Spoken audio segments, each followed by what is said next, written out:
Babe, this is the same thing on a larger scale. Just because one company decides not to print more chips doesn't mean that all of the training runs are stopped. And if you stopped it, what you would do is only create market pressure. It's the same thing as when we try to make stuff illegal, right? It creates a market pressure every single time. When you try to ban things, it creates a market pressure for that thing. Because anyone who wants to do it still wants to do it. They don't stop wanting to do it.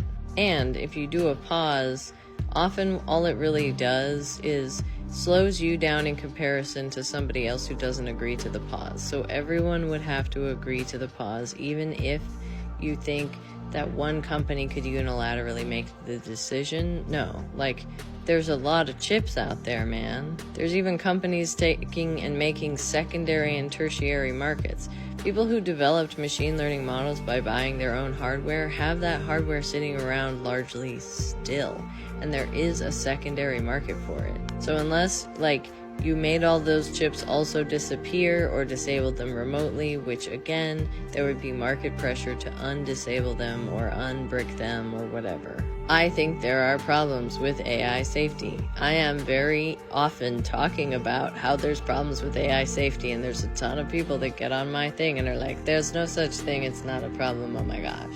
But this also will not work, right? In a game theoretical way, it won't work.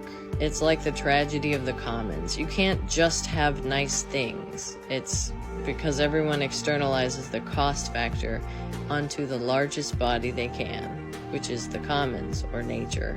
And so pausing AI will only ensure that people who are dedicated to AI safety pause, which will actually create a serious negative effect because people will not feel the urgency, and also will take a second to like reorient themselves instead of getting used to the new normal, which is an accelerating pace. I don't agree that what is happening is ideal, so I don't really, want to hear people in the comments saying, but blah blah blah, and we should blah blah blah, because it just isn't relevant. React to what's happening. Address what's happening. Stop talking about what should be or what would be nice. Address what's happening.